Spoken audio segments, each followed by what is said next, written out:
যে আমি তো জানি যে সে আল্লামা মামুনুল হকের ভাগনা, সে তো অনেক আল্লাহওয়ালা লোক হবে, কিন্তু সে আমাকে এসব কি বলছে। পরে আমার বোরখাটা উপর থেকে এভাবে করে টান দেয়, হাজারবার সহবাস করে।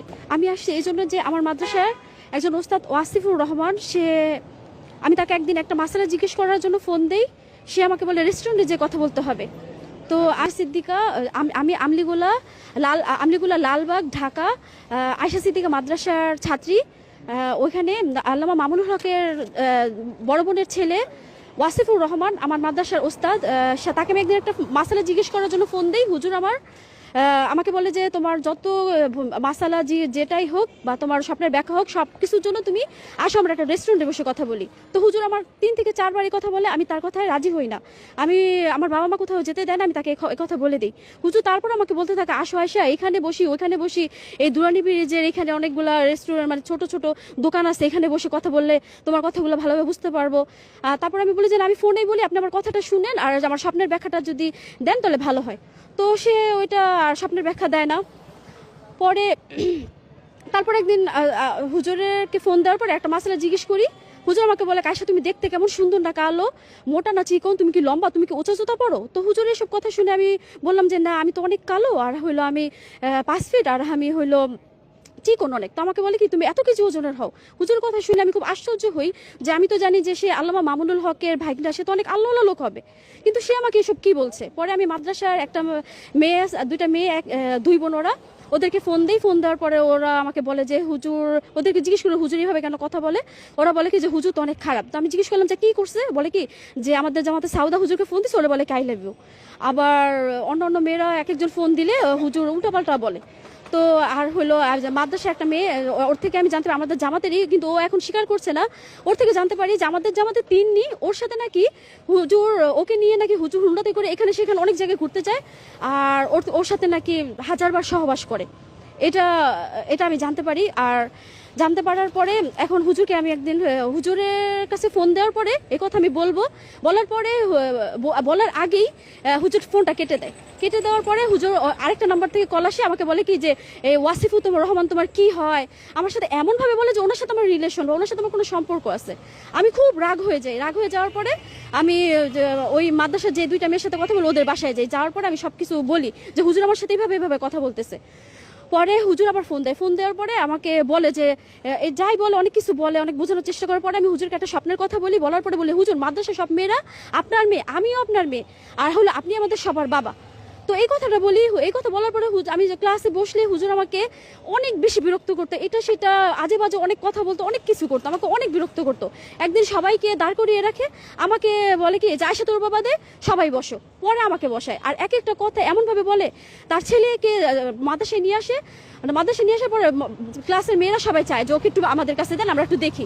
তো বলে কি ভিতরে তো একটা ভাইরাস আছে, এভাবে করে আমাকে ডিস্টার্ব করে। আর মাদ্রাসার মেয়েদেরকে বলে কি যে আমি আমার মা নাকি বলছি সে আমাকে বিয়ে করতে চায়, কিন্তু এই কথা আমি কোনোদিনও বলি নাই, কিন্তু এটা আজকে আমি আপনাদেরকে বলতেছি, এ কথা সত্য। সে আমার সাথে এমনভাবে কথা বলতেছিল যে আয়শা আমার শরীরে যত্ন নিতে বলতেছে, এভাবে সেভাবে অনেক কিছু বলতেছে, যে সে আমাকে বিবাহ করার জন্য প্রস্তুত। আমি যখন এই কথা বুঝতে পারি, আমি তখনই তাকে বলি যে আপনি আমার বাবা, আমি আপনার মেয়ে, আর সবাই আপনার মেয়ে। এই কথা বলার পরে মাদ্রাসা ক্লাস করতে থাকি। উনি আমাকে 1 বছরের মধ্যে এত জ্বালাতন করে যে আমার রেজাল্ট খারাপ হয়, কেননা ওনার জন্য আমি পড়তে পারতাম না। পরে মাদ্রাসায় ফারহানা খালাম্মা, নওশিন ফারামা, ওনাকে বলি যে খালাম্মা আমি তো পড়তে পারতেছি না, তো কোনোভাবে আপনি কি আমাকে একটু পড়াবেন? খালাম্মা বলে যে ঠিক আছে। খালাম্মা 3 দিনের সময় নেয়। 3 দিনের সময় নেয়। 3 দিন পরে আমাকে বলে যে তুমি যদি আমার কাছে পড়তে চাও আমার বাসায় আসতে হবে, আমার বাসায় থাক, আমি তোমাকে ভালোভাবে পড়াবো। তো আমি বলি যে আমার তো পর্দার ব্যবস্থা সুন্দর করে করতে বলছে। হ্যাঁ, এটা গ্যারান্টি আমি তোমাকে দিলাম। এই কথা বলার পর আমি তাকে 13,000 টাকা অ্যাডভান্স করে তার বাসায় যাই। বাসায় যেয়ে তার কাছে ওইখানে থাকি, পড়তে থাকি। আমাকে সুন্দর পর্দার সহিত রাখে। হঠাৎ করে একদিন ঘুমের ঘরে ফারহানা খালাম্মা আমার জানালাটা খুঁড়ে সে আর তার ছেলে ছবি তুলতে থাকে। আমি এটা দেখার পরে খালাম্মাকে বলবো, কিন্তু সে কোনোভাবেই তো এটা স্বীকার করে না যে সে আমার ছবি তুলে, এটা কোনোভাবেই তারা স্বীকার করে না। আমি তখন কিছু একটা বুঝতে পারি যে তাদের ভিতরে কি চলতেছে, কেনই বা তারা এই কাজটা করলো। পরবর্তীতে দেখি এই ওয়াসিফুর রহমান, এই হুজুর এই ফারহানা খালামার সাথে রাত্র 11টা পর্যন্ত কথা বলে। 5 দিনের মতো 5-6 দিন সে রুমে আসে, তাদের ফ্ল্যাটে আসে। একদিন শুধু ফারহানা খালামার হাজবেন্ড বাসায় ছিল, ওই দিন তার সাথে কথা বলে। আর একদিন সালিম আর তার ছোট ভাই ছিল। আর আরো যে কয়েকদিন কথা বলে ফারহানা খালামা, সে এক ফ্ল্যাটের ভিতরে একা একা দুজন কথা বলে। তারা যে কি ষড়যন্ত্র করতেছিল ভিতরে, আমি এটা বুঝতে পারতেছিলাম না। পরে আমি হঠাৎ করে আস্তে আস্তে অসুস্থ হতে থাকি। পরে আমি মাদ্রাসায় এক সপ্তাহের জন্য ক্লাসে যাই। মাদ্রাসার মেয়েদেরকে ওরা হুজুর কি বলে না বলে আমি জানি না। উনি মাদ্রাসার একজন বাইজুত হুজুর আছে, সে ক্লাসের ভিতরে ঢুকে বলে যার বিবাহের প্রয়োজন সে যেন বিবাহ করে ক্লাসে বসে। একথা আমি বুঝতে পারি যে সে আমাকে এগুলো বলতেছে, সে তার অনেক নোংরা, তার অনেক বাজে। কেননা তার যে তিন্নি নামের যে মেয়েটা, যে মেয়ের সাথে হাজারবার নাকি তারা এরকম করতো, তো ওই মেয়েটা মাদ্রাসার জামাতের মেয়েদের সাথে এত নোংরা ভাষায় কথা বলে, এত নোংরা ভাষায় কথা বলে যে এক একজনের স্বামী স্ত্রী এমন ভাবে কথা বলে। পরে আমি অনেক হুজুর কেটার না দিয়ে বিচার দিই যে ও যে এভাবে করে কথা বলে, মেয়েরা তো এভাবে খারাপ হয়ে যাবে। আর সবাই কেন ওর কথা সায় দিতেছে, সবাই কেন ওর মতোই কথা বলতেছে, এরকম করলে এটা তো জেনা হয়ে যেতেছে। পরে আমি হুজুরকে বিচার দিই, হুজুরা অনেক কিছু বকাবকি করে, অনেক কিছু বলে। কিন্তু তিন নিজে ভিতরে এইরকম হুজুরের সাথে এরকম খারাপ বিষয়গুলো করতেছিল, এগুলো আমি পরে জানতে পারি। আমার অভিযোগ হলো এই মামুনুল হকের ভাগনা, আমি অনেক অসুস্থ হয়ে পড়ার পরে আমি ফয়জুল উলুম মাদ্রাসা আজিমপুর কবরস্থানের ওখানে যাই, যে হুজুরদের বলি যে আমাকে একটু করেন, আমার তো পড়তে হবে, আমাকে একটু খতম পড়ান। তো ওনারা খতম পড়ায়। তো খতম পড়ানোর পরে আমার নাম্বারটা নেয়, বলে যে আপনাকে খতম পড়ানো শেষ হলে টাকা দিবেন, আপনি হাদিয়া দিবেন। তো আমি বলেছি ঠিক আছে, আমি নাম্বার দিয়ে উনি ফোন দিবে আমাকে। সন্ধ্যার পরে ফোন দেওয়ার পরে আমাকে বলে টাকা দিতে। তো আমি বলছি ঠিক আছে, আমি টাকা দিব, টাকা নিয়ে আসতেছি। তো নিয়ে আসার পূর্বে আরেকটা হুজুর আমাকে ফোন দিয়ে বলে যে আপনি কি খতম পড়াইতে দিয়েছিলাম? হ্যাঁ, আমি খতম পড়ানোর জন্য বলছি। তো বলতেছি কি যে আপনাকে তো হাদিয়া দিতে পারবো। হ্যাঁ, আমি 3000 টাকা হাদিয়া রাখছি। সে বলে যে 3000 টাকা হবে না, খতম পড়ে তো 10,000 টাকা দেয়। তো আমি বলতেছি আমি তো 10,000 টাকা দিতে পারবো না। তো বলতেছি তাহলে আপনি কি হয়েছে তা বলেন। তো আমি বলি যে আমি এরকম অসুস্থ, আমি খুব বেশি অসুস্থ হয়ে পড়ি। বলছে কি কারণে অসুস্থ হন? আমি বলছি খালাম্মার আমাকে কি করে না করে, খালাম্মা কি খাবার দিচ্ছে, খাবার খাওয়ার পরেই আমি অনেক বেশি অসুস্থ হয়ে পড়ি। তো বলতেছে আপনাকে তো বান মারা হয়েছে। পরে সে বলতেছে যে আপনি তাড়াতাড়ি করে বান ছাড়িতে আসেন, না আপনি মারা যাবেন। এই কথা বলার পরে আমি আম্মু থেকে 5,000 টাকা নিয়ে তার কাছে বান ছাড়াতে যাই। সে যখন আমাকে বান ছাড়ানোর পূর্বে আমাকে বলে যে যেই বাসায় বান ছাড়াবো ওটা নাকি তারই বাসা, আর ওই বাসায় যে মহিলা আছে পুরুষ আছে, কিন্তু পুরুষরা আলাদাভাবে থাকে, মহিলারা ওইখানে আছে তারই আত্মীয় স্বজন, আর হলো ওটা তার পরিচিত লোকের বাসা। আর ওদিকে ছাত্ররা ছোট ছাত্ররা বাসায় যায়। তো ছোট কয়েকজন ছাত্র, 7-8 জন বা 6-7 জন ছাত্রকে নিয়ে আমাকে ওখানে নিয়ে যায়। তো আমি জানি ওখানে মহিলা আছে বা তার মা, তার বোন বা যেই থাকবে ওখানে আছে। কিন্তু যাওয়ার পরে দেখি কেউ নেই। তো সে বলে কি বাড়িতে এখন কেউ নেই। তো আচ্ছা, আমি ঠিক আছে তাহলে আপনি বানটা ছাড়িয়ে দেন। তো ছাত্ররা ভিতরে ছিল ছোট, তাদেরকে বলেছে তোমরা ভিতরে বাইরে যাও। আমি বলছি না, ওরা কেন বাইরে যাবে? তো বলতেছে যে না, ওরা বাইরে যাক, সমস্যা নেই, এগুলো ওরা দেখবে এটা কেমন। তো বলতেছে ঠিক আছে, তো আমি গেটটা খোলা রাখি। তো সে বলে কি গেটটা একটু ভিড়াই দিতে চাই। আমি বলছি না, আপনি গেট খোলা রাখেন। তো বলতেছে যে আপনার চেহারা দেখে ফেলবে। আমি ওটা তো ছোটই, সমস্যা কি? তো একটুখানি গেট উনি ভিড়িয়ে দেন। একটুখানি ভিড়ানোর পর ওদের বলে কি আপনি তোমরা সাইডে যাও। তো ওরা এক সাইডে হয়। এই হুজুর আমাকে পানি দেয়, প্রথমে পানি দেয়, আমি পানি পড়া খাই। পানি পড়া খাওয়ার পরে আমি তখন বুঝি না, আমি বাসায় চলে আসার পর আমি যখন বেশি অসুস্থ হয়ে পড়ি, তা আমি তারপরে তাকে তাড়াতাড়ি কল দিছি যে আমি তো বেশি অসুস্থ পড়ছি, এখন কি করব? তো সে বলে যে আপনি তাড়াতাড়ি ওখানে আসেন। ওই দিনও আমাকে ছাত্রকে নিয়ে ওখানে যায়, কিন্তু আমি কোনোভাবে বুঝতে পারতেছিলাম না যে এরা কারা। আমার মনে ভিতরে কোনো সন্দেহও ছিল না। কিন্তু পরে আমি যখন বাসায় যাই, আমাকে সকালবেলা আর কি পানি পড়া দেওয়ার পরে প্রথমে আমাকে খেতে বলে, আমি পানি খাই। পানি খাওয়ার পরে সে আমার মুখও সে নিজেই টাইনে উঠে ফেলে, কেননা পানিটা খাওয়ার পর থেকে আমার মাথা গুনা দেওয়া শুরু হয়। আমি ওখানে একটা চৌকি ছিল, চৌকির মধ্যে ঠাস করে পড়ে যাই। কিন্তু ঠাস করে পড়ে যাই বলতে যে এমন যে আমার অনেক মাথা ঘুরাইতেছে, কিন্তু তারপরেও আমি নিজেকে শক্ত রাখার চেষ্টা করি, আমি বুঝতে দিতেছি না, তাও আমার মাথা ঘুরে ওইখানে অনেকে একদম শুয়ে পড়ার পরে হুজুর কি করে আমার কাছে এসে ভয় আস্তে আস্তে এসে আমার পা মোজা ধরে টান দেওয়ার চেষ্টা করে। আমি অনেক জোরে চিৎকার করার পরে পাশের বাসা থেকে একটা মহিলা, মোটা একজন মহিলা, সে রান্নাঘরে কাজ করতেছিল, উনি রান্নাঘরে কাজ করতেছে, কিন্তু আমি আরেকটা চিৎকার দিব যেন সে শুনতে পায়। এর মধ্যে সে আমার কাছে মাপ চাইতে থাকে। সে মাপ চাওয়ার পর সে অনেকগুলো ছবি তুলে এর পূর্বে। ছবি তোলার পরে এখন আমি তো অনেকগুলো ছবি তুলে একটা সাদা ফোন ছিল, ওই ফোন দিয়ে ছবি তুলে, একটা এই যে কি টাচ ফোন, এই ফোন দিয়ে ছবি তুলে ছবি আমার মুখোশ উঠায়। আমার মুখোশ উঠায়, তারপর আমার পামোজা খোলার জন্য আমার আমার ইয়াটা মানে আমার মানে হ্যাঁ মানে কাছাকাছি দাঁড়িয়ে, না না না এরকম না, মানে ছবি উঠায় এরকম ভাবে যে উনি ও দূরে, উনি জানলার সামনে তার, আমি খাটের এখানে।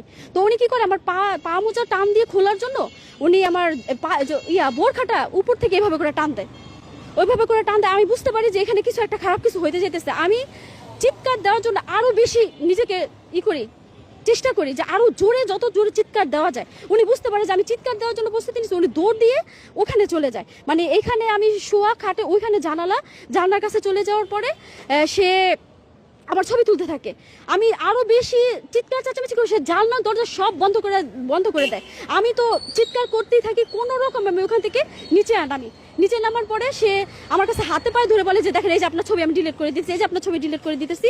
উনি আমার সামনে আমার ছবিগুলো ডিলিট করার পরে সে আমি ওখান থেকে বের হয়ে আসার পরে উনি আমাকে বারবারই বিয়ের প্রস্তাব দেন। আমি এটাতে কোনোভাবে রাজি হই না। আমি ওনাকে বলি যে আমি 10টা বছর যাবত কারোর জন্য অপেক্ষায় আছি, আমি তাকে ছাড়া দুনিয়ার কাউকে বিয়ে করবো না, দরকার লাগলে আমি সারা জীবন এরকম থাকবো। পরে উনি এই ছবি আমাকে ফোন করে বলে এভাবে না, অনেকবার বিয়ের কথা বলে, ওয়াসিফের বন্ধু। পরবর্তীতে আমি এই বিষয়ে থেমে যাই, যেহেতু উনি আমার সামনে ছবিগুলো সব ডিলিট করে ফেলে, আমার কাছে মাফ চাই, আমি আর কিছু করি না। আর আমি এই বিষয়ে একদম থেমে যাওয়ার পর আকাশ নামের একটা ছেলে আমাকে ফোন দেওয়ার পর আমাকে বলে যে আপু আপনি কি আয়েশা? আমি বলছি হ্যাঁ আমি আয়েশা। পরবর্তীতে ও আমাকে বলে যে আপনার এই ছবি এগুলা যে খারাপ ভিডিও এগুলা কি আপনার? আমি খারাপ ভিডিও বলতে কেমন? তো বলতেছি কি যে দেখা যাইতেছে খয়েরি কালার একটা জামা। তখন আমি তো বুঝতে পারি যে কেননা খয়েরি কালার জামা যেদিন আমি পরাছিলাম সেদিন খালাম আমার ছবিগুলো তুলতেছিলেন। তারপর আমাকে বলে যে কফি কালার একটা ড্রেস, যেদিন আমি কফি কালার ড্রেস পরাছিলাম সেদিন এই হুজুর ফয়জুল উলুমের এই হুজুর বানবানার কথা বলে সেদিন আমার ছবি সে এভাবে তুলে। এই হুজুরের নাম রমজান মোবারক। আর সে আমাকে ফোন করে বলে যে উনি আমাকে যখন বিয়ের প্রস্তাব আমি রাজি না হতে, সে আমাকে ফোন করে বলে আপনি এত বড় একটা বজ্জাত মহিলা যে আপনার হাত মোজাটা একটু খুলতে চাইছি, হাত মোজাটা খোলেন নাই, পা মোজাটা খুলতে চাইছি, পা মোজা খুলেন নাই, আপনার চেহারাটা একটু দেখতে চাইছি, চেহারা দেখেন নাই।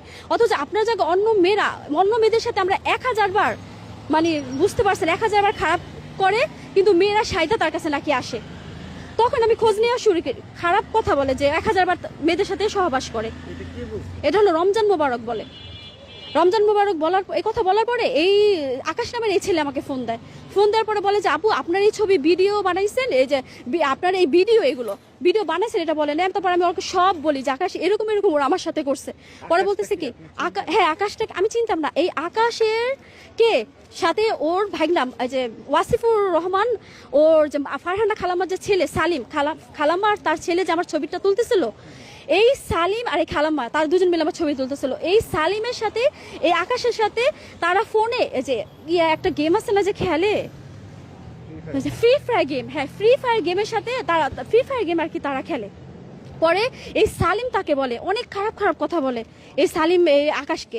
পরে আকাশ সব আমাকে বলে, সব বলার পরে আমি আকাশকে বলি যে ভাই তুমি এগুলো আমার কাছে দাও। তো বলতেছে হ্যাঁ আমি দিব। পরে আমি আকাশের কাছে যাওয়ার পরে আকাশ অনেক ভয় পায়, যে কি জন্য ভয় পায় আমি বুঝতে পারি না। পরে আকাশের বড় ভাই আমাকে ফোন দিয়ে বলে যে আকাশকে নাকি মারার জন্য তারা হুমকি দিচ্ছে।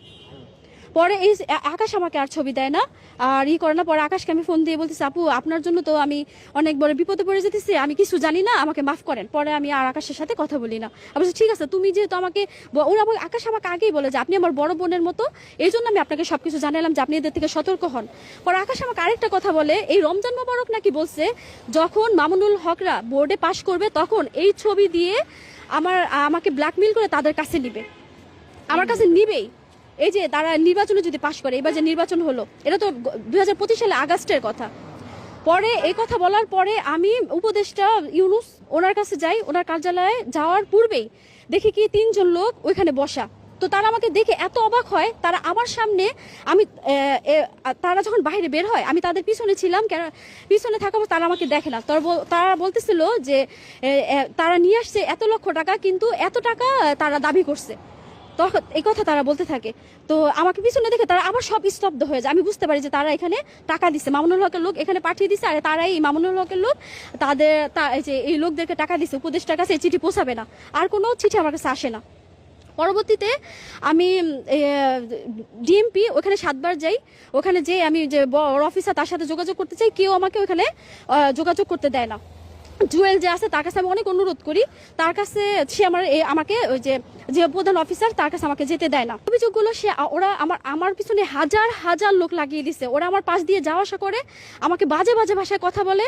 ওরা বলে আমি নাকি টাকার বিনিময়ে যে ছেলেদের সাথে ব্যবসা করি, তারপরে বলে যে টাকার বিনিময়ে ছেলেদের সাথে ব্যবসা করি, আমাকে মেরে ফেলবে। আমার বাবা মাকে আমি হলো পড়াই, তো আমি যখন পড়াতে গেছি ধানমন্ডিতে, তখন নাকি আমার মাকে বাসার সামনে দিয়ে যায় আর বলতে থাকে যে আমার মাকে মেরে ফেলবে, আমার বাবাকে মেরে ফেলবে, আমার ভাই। এটা মামুনুল হকের লোক। কেননা আমি এটা কিভাবে বুঝতে পারি, এই যে ওরা এই ছবির কথা বলে, এই ছবির কথা বলতে থাকে যে এই মেয়ে খারাপ, এই মেয়ের এরকম ভিডিও, এরকম এত খারাপ, অনেক বাজে বাজে নোংরা নোংরা গালিদার এসব বলতে থাকে। আর আমাকে যে আমি এক এক জায়গায় যাই, আমি ডিএমপির কার্যালয়ে 7 বার যাই, সেনাবাহিনীদের কাছে আজকেও আমি যেয়ে আসছি, আজকে নিয়ে 13 বার হলো।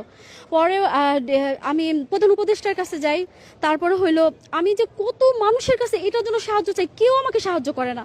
আর আমি যেখানে যাই সেখানেই দেখি যে ওরা আমাকে নিয়ে ফিস করতে থাকে। আমি ওখানে যাবো এর আগেই লোক পাঠিয়ে দেয়, যেন আমি কেউ যেন আমার কোনো অভিযোগ না শুনে।